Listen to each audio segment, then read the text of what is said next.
Stage at the 1995 NPC USA Championships, and we're talking with heavyweight competitor Mitch Krause. Mitch, how do you feel about the contest so far? Oh, it was great. Really enjoyed it. It's got some heavy competition here. It's really tough. When you say heavy competition, you're certainly among the heavier competitors. Yeah, well, they got me by a few pounds, but it's really good competition here. It's this is the best in the country, and I feel pretty proud to come and compete against these guys. So well, you should, but you always have to remember when you're competing against the best, you're also among the best.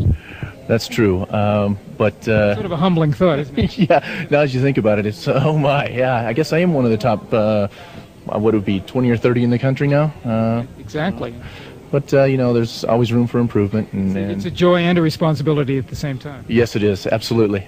It's interesting. We were talking just a moment ago about an old college roommate of yours who got you started into the competitive side of bodybuilding because you were a swimmer at the time, and you moved into bodybuilding more seriously. Tell us a little bit about that, because it's really an interesting story. Well, actually, I had a roommate in college, and I was a swimmer, and I was pretty thin. I was about 155 pounds, 6 foot, which isn't really big.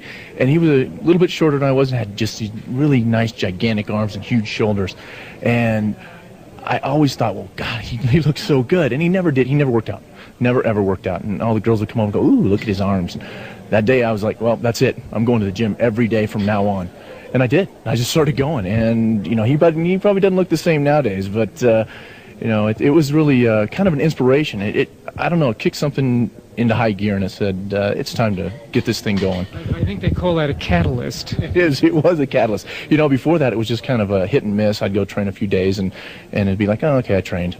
And then after that, it was really, I had to get going. Well, during those college years, just the space of time from the incentive that he provided until graduation, did you really pack on a lot of muscle? Yeah, as a matter of fact, I was about 155, 160 pounds, and by the time I graduated from college, which is about 4 years later, I was probably about 220. So I packed on some size, and still got a degree out of that. So you eclipsed him by quite a bit by that point. Yeah, quite a bit. And, funny, I had not seen him. We roommate together for maybe 8 months to a year, and after that I haven't seen him since, so I have absolutely no idea what's happened to him.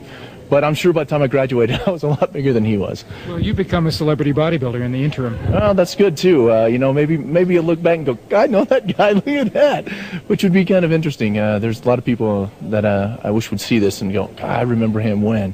Well, your old roommate might be watching this tape one day, so he might contact you. Hey, that would be great. And I'd say, hey, you're my inspiration. You're the one that did it to me. So. I doubt his arms are going to be bigger than yours this time around. If they are, there's a problem. But I doubt it. Yeah, I doubt it. We'll have to see that to believe it. Yeah, I don't think he's going to be able to catch me this time. Well, it was interesting too. You told us about your dad, who really got you started in the sport initially, at least got you out to the gym. Did you resist at all when he encouraged you to train, or were you right with it from the very beginning? Oh no, absolutely not. I needed the ride to the gym, and my dad was more than happy to take me in whatever sport I wanted to do, and that happened to be what I wanted to do. And some of my friends were in the gym, and it was kind of a place, I guess, more for a social atmosphere for me, other than just training. And so I'd go down there, and Dad, take me to the gym. Okay, I couldn't drive at the time, so he'd take me, and he'd come pick me up 2 hours later, and that was that. And it worked out real well. I'm sure he's happy for it today. Have you ever had any regrets about being a bodybuilder? Oh. Yeah, I guess there's a lot of regrets in just about anything, but 10 years ago when I really started competing, I find that I've dropped a lot of other things in my life that I've used to do, like skiing, snow skiing, and tennis, and some of the other stuff that you just kind of do in regular life. And I've dropped all other sports and took this up, and this is the love of my life. I love bodybuilding, and I'm sticking with it. Of course, I'm not going to change over to golf unless they offer me a great contract. But I couldn't hit a golf ball anyway. But if you did connect with one, it would probably travel the distance. It would travel the distance, but it would probably go way over there somewhere.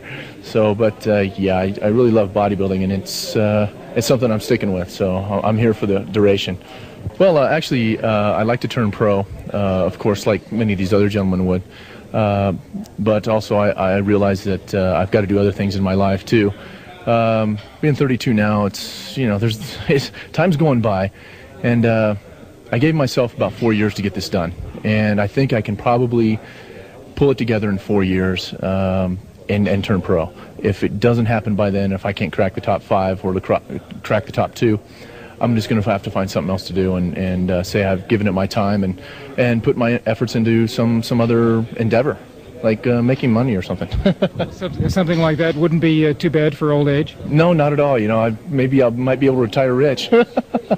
Even that. But, you know, at least one has the satisfaction, if you will, yes, of having competed and of the knowing that you gave it the shot that if you didn't do it, you would never have known. Absolutely, and you know, if I would have gotten into it a little bit and kind of just gone around with it and said, "Oh, I could have done that," and then I would have been kicking myself, saying, "Wow, I really could have done that," and I didn't even give it a try. And now that I'm giving it a try, I'm gonna give it 150% because I'm gonna try to make it as hard as I can for these guys out here. So and hopefully for yourself. Oh yeah, we'll get there. We'll get there. Well, we want to thank you very much for coming and speaking with us today. Thank you very much. It was a great pleasure, Mitch, to have you before our cameras. We know that the pro ranks in this contest are certainly enhanced by your presence here. Thank you. And we want to wish you the best of luck for the future. Thank you very much. Thank you. I'll be back next year. Okay, and that sounds like a promise. It definitely is. This is Carl Morelli.